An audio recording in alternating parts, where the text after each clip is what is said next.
Des dizaines de blessés dans l'explosion d'une voiture piégée dans la banlieue sud de Beyrouth.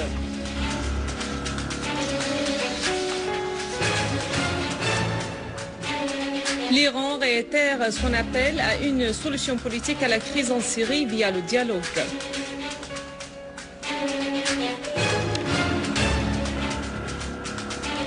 Imposante manifestation en signe de soutien à l'armée égyptienne et de protestation contre les crimes commis par les frères musulmans en Égypte.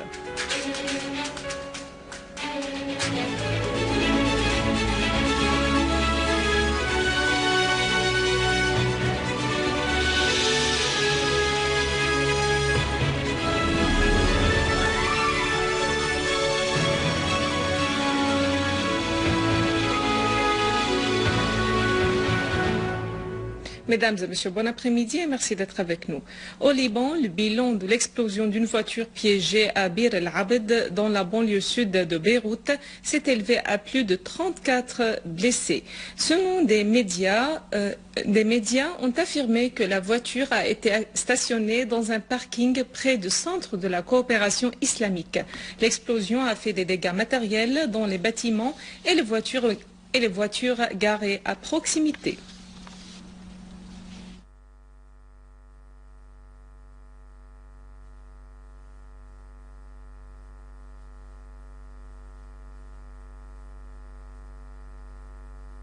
Le président du comité de la sécurité nationale et de la politique étrangère au Conseil de la Choura iranien, Ala ad-Din Borojerdi, a réitéré la position de son pays en faveur d'une solution politique à la crise en Syrie par le dialogue avec la participation de toutes les parties concernées, tout en rejetant toute solution militaire à la crise. Borojerdi a jugé nécessaire que tous les autres pays soutiennent le dialogue entre le gouvernement syrien et l'opposition au lieu de s'immiscer dans les affaires intérieures syriennes. À ce propos, Borojerdi a signalé l'échec des acteurs étrangers qui se sont émissés dans la crise syrienne, tels que les États-Unis et leurs alliés, à savoir la Turquie, le Qatar, l'Arabie saoudite, et ce après plus de 2 ans du début de la crise en Syrie. Ces pays tentent toujours d'influencer l'arène syrienne à travers les réunions de leur soi-disant opposition politique, mais sans parvenir à aucun objectif, a insisté Borojerdi. En ce qui concerne l'Égypte, Borojerdi a souligné la nécessité de ne pas tolérer avec les extrémistes qui veulent entraîner l'Égypte vers la déstabilisation, comme ce qui s'est déjà passé en Syrie et en Irak. Il a d'ailleurs exprimé l'espoir de voir l'Égypte dépasser la crise actuelle et développer ses intérêts nationaux en priorité afin de sauvegarder sa sécurité nationale. Le porte-parole du ministère iranien des Affaires étrangères, Abbas Araqji, a réaffirmé la position de son pays, appelant au dialogue entre toutes les parties et à une solution pacifique à la crise en Syrie. Dans un entretien avec l'agence de presse iranienne Mohr, Araqji a indiqué que les positions de l'Iran étaient claires et franches dès le début de la crise, soulignant que son pays trouve le dialogue entre toutes les parties comme la seule solution qui verse dans l'intérêt du peuple syrien. Araqji a critiqué les pays occidentaux qui manquent d'une analyse objective des positions de l'Iran vis-à-vis des questions internationales, dont la crise en Syrie. Sur un autre plan, les forces maritimes iraniennes ont débuté aujourd'hui des manœuvres à caractère d'entraînement baptisées 92 titres de la sécurité durable. Les manœuvres se déroulent pendant 5 jours dans la mer Caspienne. Le commandant en chef de la flotte militaire au nord de l'Iran, l'amiral Khardad Hakimi, a déclaré que les manœuvres auront lieu dans les eaux territoriales iraniennes. Il a clarifié que le trafic maritime et les manœuvres assurent un climat opportun pour la mise en disposition des forces de la mer. L'amiral Hakimi a souligné que l'envoi du groupe maritime iranien vers la Russie est dans l'objectif de transmettre un message de paix et d'amitié du peuple iranien au peuple de la région.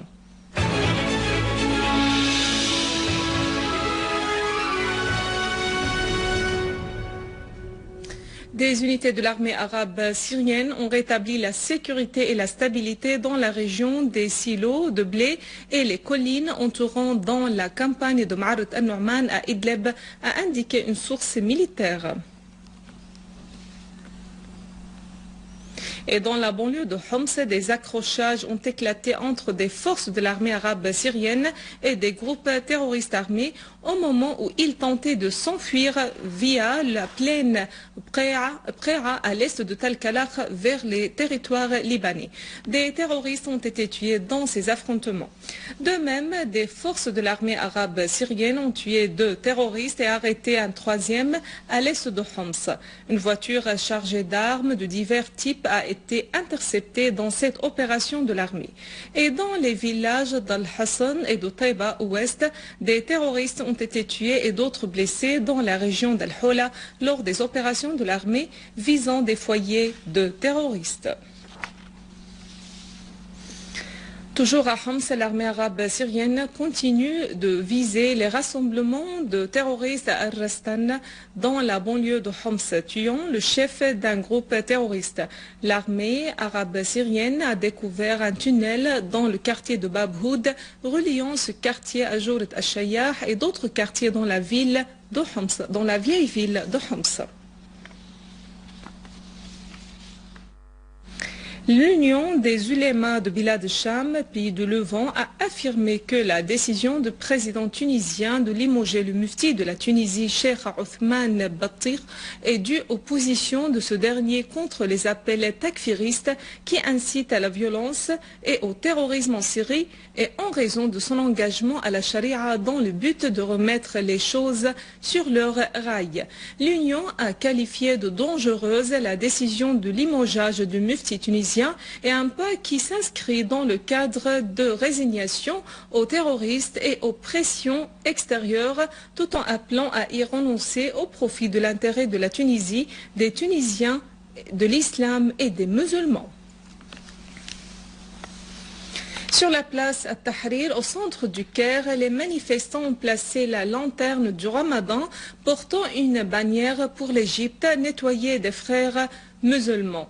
Le président égyptien par intérim, Adli Mansour, a publié une déclaration constitutionnelle qui détermine la date des élections législatives dans 6 mois, suivies d'élections présidentielles.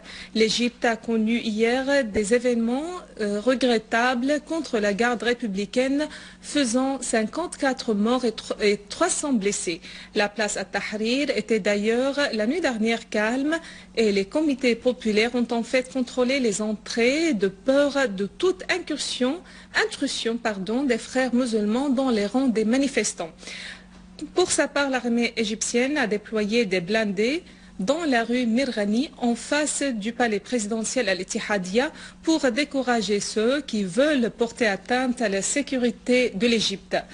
Le gouvernorat de Suez a témoigné un appui à l'armée égyptienne en signe de protestation contre l'assaut contre la garde républicaine par les frères musulmans. Sur le plan politique, le président égyptien par intérim Adli Mansour a précisé que l'Assemblée constituante, qui sera formée dans 15 jours, amendera la Constitution et procédera à ses modifications dans les 4 mois qui viennent. Avant de clore ce journal, un rappel des principaux titres. Des dizaines de blessés dans l'explosion d'une voiture piégée dans la banlieue sud de Beyrouth.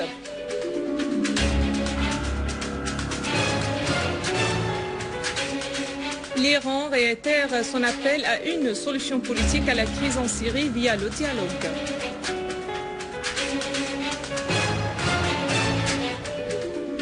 Imposante manifestation en signe de soutien à l'armée égyptienne et de protestation contre les crimes commis par les frères musulmans. Mesdames et messieurs, c'est la fin de notre édition. Pour la revoir, visitez notre site web syrienonline.sy. Merci à vous, merci à toute l'équipe. Au revoir.